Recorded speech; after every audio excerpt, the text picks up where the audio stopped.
करताय? हं. शेतकऱ्यांच्या बाबतीत म्हणजे जर का भरड धान्याला आपण प्रोत्साहन देत असू, हं, त्याच्या वापराला, हं, तर शेतकरी त्याचं उत्पादन घ्यायला लागतील आणि त्याच्यासाठी सर पाणी सुद्धा जास्त लागत नाही. ते कमी कारण की ते झुडपांच्या अवस्थेतील पिकं आहेत. हं. तर ते कमी पाण्यात आणि जिथं पाऊस पण पडत नाही तिथं पण येतील आणि मग त्याचा वापर वाढला तर एक्सपोर्ट वगैरे पण वाढेल आणि शेतकऱ्यांना पण फायदा होईल. आपल्या आधीच्या 2-3 पिढ्या भरडधान्यच खात होती. मग हो. आता परत गॅप का पडला मग? परत आपल्याला तिथं परत का जावं लागलं? मध्ये काय घडलं असं एक घटना? मध्ये असं घडलं की आपण बाहेरच्या खाद्यसंस्कृतींचा अवलंब करायला ग्रीन लागलो. रेव्होल्यूशन. Green revolution. ओके. त्यामुळे आपण फाईन ग्रेन्सकडे गेलो. हं. गहू, तांदूळ. ठीक आहे सर. चालेल. Political science. हो. बरोबर आहे. तुम्ही वेस्टर्न पॉलिटिकल थिंकर्स म्हटलेले आहात. तर अरिस्टॉटल, प्लेटो सगळेच म्हणतात. हं. हॅना अर्डंट मला कळाली नाही. तुम्ही सांगू शकता त्याबद्दल स्पेसिफिकली? कोण सर? हॅना अर्डंट म्हणून थिंकर आहे.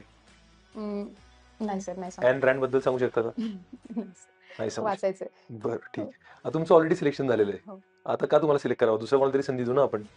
सर मला वाटतं, की माझे पोस्ट अपग्रेड करण्याचा मला चांगला चान्स आहे. आता हां. मी सध्या क्लास 2 या पदावर आहे, तर क्लास 1 याच्यासाठी प्रयत्न करणं माझं काम आहे. तर त्यासाठी मग काय करणार तुम्ही? म्हणजे आता तुम्हाला जी पोस्ट भेटली त्यावरती खूप काम करण्यासारखं आहे. हो, हो. नक्कीच. बरोबर आहे का हो, नाही? आणि आय थिंक दॅट तुम्हाला खूप चांगली पोस्ट भेटलेली आहे.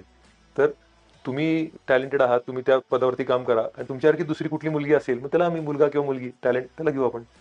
माझ्यापेक्षा कोणी टॅलेंटेड आणि जर का वेल डिझर्व्ह असेल, तर नक्की त्यांना सिलेक्ट करावं सर तुम्ही असं काही नाही. पण मला असं वाटतंय, की ही जी पोस्ट आहे, ती तर चांगलीच आहे. परंतु मला वाटतंय, की जर का मी यापेक्षा वरच्या पोस्टवर केलं, तर तिथेही कामाचं स्वरूपही वेगळं असू शकतं. ड्रीम पोस्ट काय तुमची? अं, तर ड्रीम पोस्ट तर डेप्टी कलेक्टर होणं हे आहे. त्यासाठी मग प्रयत्न करेल. आजकाल स्पर्धा परीक्षा एम-पी-एस-सीमध्ये असा ट्रेंड झालाय. सी जास्ती प्रिफर करतात डेप्युटी कलेक्टरपेक्षा. हो सर, हे काय मी पण कारण आहे? बघितलं. सी-ओ प्रिफर करतात कारण की ते त्यांना कामाची थोडी स्वायत्तता आहे असं वाटतं मला. त्यांच्या बरं. ऑफिसमध्ये ते काम करण्यासाठी स्वतःचे निर्णय ते घेऊ शकतात. असं नाही की यांना नाही, डेप्टी कलेक्टरना नाही. परंतु हे एक कारण असेल असं मला लोकल वाटतं. बॉडी झाल्यावरती मिळेल राहील स्वायत्तता तुमची? नाही तेव्हा तेव्हा संबंध नक्कीच चेंज होतील पण तेव्हाच स्टिल कस लागणार आहे. हं. तेव्हा कसही लागेल. हो, तेव्हाच कस लागणार हो. आहे. हो.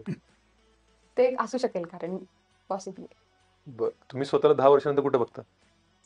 मी ज्याही पदावर काम करत असेल, इथून जे पद मिळेल किंवा हे जे सध्याचं आहे त्यामध्येही काही प्रॉब्लेम नाही. त्याच्यावरती मी एक चांगली प्रशासक म्हणून काम करताना मी स्वतःला बघते आणि त्यासोबतच माझ्या पर्सनल लाईफमध्ये पण एक चांगली बायको किंवा आणि एक चांगली आई होण्याचंही माझं स्वप्न आहे.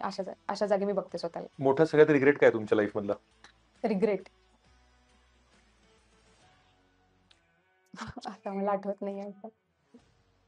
मला वाटतंय की मी ज्या अभ्यासाच्या काळामध्ये कंटिन्यू मी पुण्यामध्ये राहत होते आणि आई-वडील घरी राहत होते. तर मला वाटतं की मी त्यांना जास्त वेळ दिला नाही आणि आता मी जेव्हा अभ्यास करून जेव्हा मी घरी गेले, मला वाटतं खूपच गोष्टी बदलल्यात आणि मी तिथे ॲब्सेंट होते असं वाटतं मला. हो. ठीक आहे. Thank you. Thank you. 8 पैकी 1 होती. प्रॉमिनंट होत्या. आता कळंब नगर परिषदेत आहात का तुम्ही? मग तुम्हाला आता सोलापूर बघितलेलं आहे, कळंब बघताय. तुम्हाला पश्चिम महाराष्ट्र आणि मराठवाडा, धाराशिव मराठवाड्यामध्ये येतं.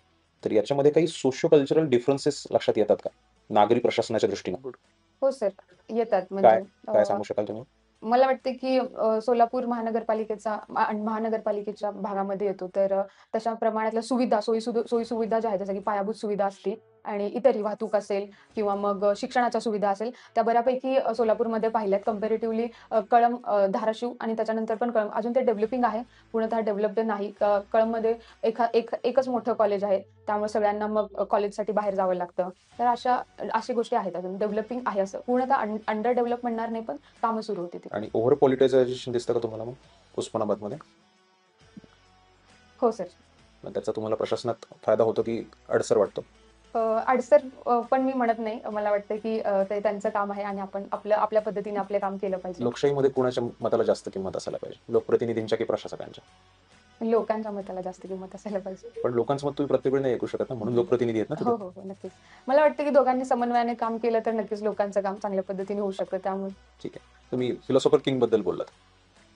छत्रपती शिवाजी महाराजांना देखील जाणता राजा म्हटलं जातं. मग ही कन्सेप्ट सेम आहे का? फिलॉसॉफर किंग आणि जाणता राजा? हो सर, थोडीफार सेम आहे. काय एका सेम आहे आणि काय फरक आहे? एखादा राजा कसा असला पाहिजे असे प्लेटो याबद्दल सांगतात की अ, तो कशा पद्धतीने म्हणजे ज्ञानी असला पाहिजे आणि लोकांचं कल्याण करणं हेच त्याचा एक मूळ उद्देश असला पाहिजे. त्यासाठी मग प्लेटोने सांगितलं की त्यांनी फॅमिली आणि संपत्ती ही सुद्धा अक्वायर नाही केली पाहिजे, असं प्लेटोचं म्हणणं होतं. त्याच वेळी शिवाजी महाराज हे पण एक जाणते राजे आहेत, पण त्यांनी पण लोककल्याणाची कामं केली. परंतु त्यासोबत असं नाही की मग वेल्थ नसायला पाहिजे, फॅमिली नसायला पाहिजे. त्यासोबतही त्यांनी चांगला एक बेस्ट जे राजा असू शकतात ते होते. तर मला वाटतं की हे असे डिफरंट. फरक काय मला नेमका नाही कळला. साम्य कळालं, बरोबर आहे तुमचं. हो. फरक काय असायला हवा? तुम्ही म्हणालात ना, काही गोष्टीत हा. साम्य आहे, काही गोष्टीत फरक आहे. प्लेटोनचे जे फिलॉसॉफर किंग आहेत त्यांनी खूपच आयडियलिस्टिक सांगितलं की राजा जर का आहे तर तो असंच पाहिजे. म्हणजे नाही का, कधी-कधी राजा माणूस पण आहे ना. मग मला वाटतं की त्याबद्दल विचार नाही केला ठीक गेला. आहे. चाणक्याच्या अर्थशास्त्रामधली जी राजाची व्याख्या आहे, त्याच्यामध्ये तुम्हाला डेव्हिएशन आढळतं का फिलॉसॉफर किंग पासून? सॉरी सर, मला त्याचं नाही ठीक आहे, सांगता हरकत येणार. नाही. ग्लोबल गव्हर्नन्सच्या बाबतीमध्ये UNSC ही बॉडीबद्दल ऐकलेलं तुम्ही? हो, सिक्युरिटी. तर त्याच्यामध्ये भारताला परमनंट सीट हवी आहे. हो. भारताला मिळू शकते का? आणि मिळाला तर त्याचा काय फायदा होईल? या 2 प्रश्नांची उत्तरं द्या. मला वाटतं की पर्मनंट सीट मिळायला पाहिजे भारताला आणि कारण की आता आपण जागतिक पातळीवर बघितलं तर भारत पण हा एक महत्त्वाचा देश आहे. प्रत्येक जे डिसिजन घेतले जातात तर भारताचं म्हणणंही जे पण असेल ते ऐकलं जातं आणि त्याचा जे आपण डिसिजन घेतो त्याचा इम्पॅक्ट पण वेगवेगळ्या देशांवर होत आहे. तर मग जर का आपण एवढ्या महत्त्वाच्या स्तरावर असू तर नक्कीच आपल्याला सीट पण भेटली पाहिजे. आणि त्याचा काय फायदा होईल? त्याचा फायदा होईल कारण की जे 5 आता सध्या जे सदस्य आहेत सिक्युरिटी काउन्सिल म्हणजे जे पर्मनंट मेंबर आहेत आधीपासून वर्ल्ड वॉर सेकंड पासून जे आहेत अ, त्यांना सोडूनही आपण जे आपण म्हणतो ना थर्ड वर्ल्डचं प्रतिनिधित्व करतो. मग आपलेही तिथे काहीतरी स्थान असलं पाहिजे. आपलेही मुद्दे तिथे चर्चिले गेले पाहिजेत. तर त्याचा फायदा आपल्या साउथ ईस्ट एशियनमधले जे नेशन्स आहेत त्यांचे प्रश्न मांडले जातील तिथं. तर मग आपल्याला सीट मिळणं चांगलं आहे आपण असं. साउथ ईस्ट एशियातल्या देशांचं प्रतिनिधित्व करणार आहे तिथे? साउथ एशिया, आपल्याला साउथ एशिया. अच्छा. आपण भरपूर तयारी करतो पण करून देत नाही. अजून कुठल्या देशांची मागणी आहे परमनंट सीटची? ते सोलापूर शहरामध्ये गेलेलं आहे. माझं ग्रॅज्युएशन सोलापूर युनिव्हर्सिटी सोलापूर येथून राज्यशास्त्र या विषयामध्ये झालेलं आहे आणि 2023च्या राज्यसेवा परीक्षेतून माझी मुख्याधिकारी गट ब यापदी निवड झालेली आहे आणि त्याचं माझं सध्या ट्रेनिंग सुरू आहे. कुठं? धाराशिव येथे आमची डिस्ट्रिक्ट अटॅचमेंट धाराशिव जिल्ह्यामध्ये डिस्ट्रिक्ट अटॅचमेंट सुरू आहे आणि त्यानंतर मग वनामतीला पायाभूत प्रशिक्षण सुरू होणार. तुमचं ग्रॅज्युएशन कशात झालंय? राज्यशास्त्रामध्ये. आणि PG पण राज्यशास्त्र? हो.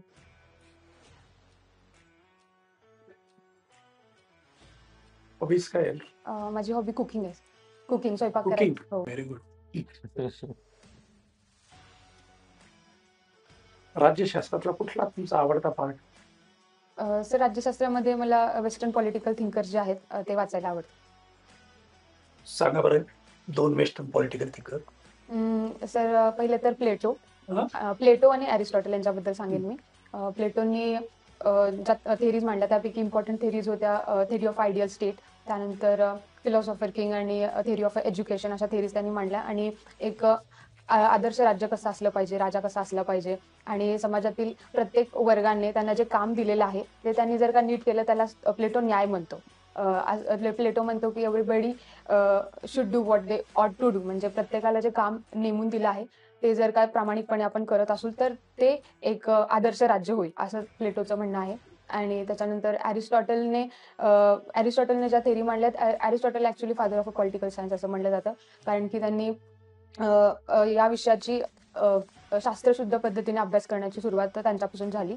त्यांच्या पॉलिटिक्सच्या पुस्तकामध्ये त्यांनी वेगवेगळ्या थेरीज दिल्या. त्यामध्ये त्यांनी थेरी ऑफ म्हणजे मध्यम मार्गाचा एक सिद्धांत मांडला आहे की एखादी राज्यव्यवस्था म्हणजे खूपच दोन्ही काय म्हणतो आपण मध्यम मार्ग स्वीकारला पाहिजे. खूपच हक्क दिले गेले किंवा खूपच बंधनं असली तर असं नाही चालणार.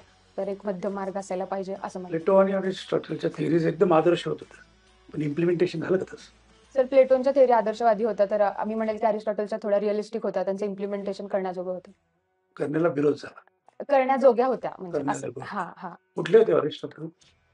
ग्रीक नगर राज्यामधील त्यांचा जन्म स्टॅजिरा इथे झाला होता. आणि प्लेटो? प्लेटोही सर तिथलेच होते. ग्रीस मधले. हो. तुम्हाला वाटतं का पण ते इम्प्लिमेंट झालंय आता आपल्याकडे म्हणजे पेपर? सर त्यावेळची जशी परिस्थिती होती त्या बेसवरती त्यांनी थेरीज मांडल्या आताची परिस्थिती, राजकीय परिस्थिती आता पूर्णतः वेगळी आहे. तरी पण आपण काही थेरीज त्यांच्या आहेत, त्यातून आपण प्रेरणा घेऊन त्या आताच्या पद्धतीमध्ये जशा इम्प्लिमेंट करता येऊ शकतात, त्या बेसिसवर आपण करू शकतो असं. तुम्हाला कुकिंगमध्ये इंटरेस्ट आहे. भरड धान्य म्हणजे काय? भरड धान्य म्हणजे त्याचे एक्झाम्पल सांगायचं म्हणजे तर नाचणी आणि त्यासोबतच वरी असे का जे त्याला प्रेफरन्स द्यावा असं म्हणतात? हो, त्याला श्री अन्न असं अलीकडे म्हटलं गेलं होतं. श्री अन्न म्हणलं गेलं होतं आणि युनेस्को सॉरी जागतिक स्तरावर आपण ते सेलिब्रेट केलं होतं. कारण की सर ते हेल्थसाठी चांगलं आहे.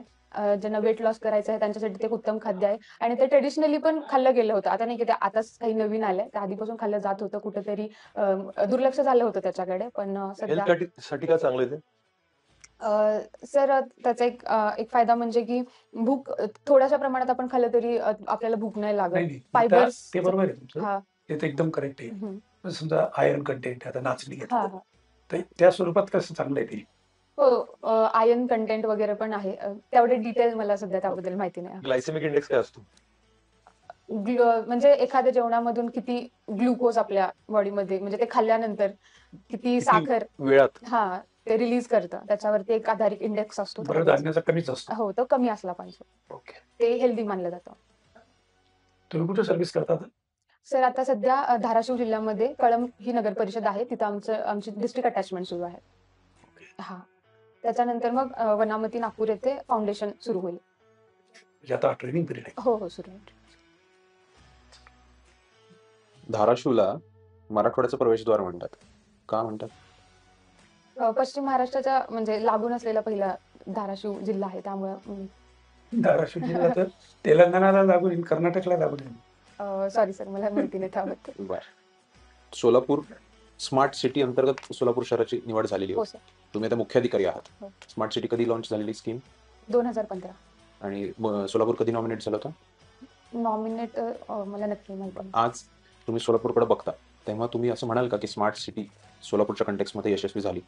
हो सर, बऱ्यापैकी म्हणेल. काय कशावरून म्हणता तुम्ही असं? स्मार्ट सिटी ही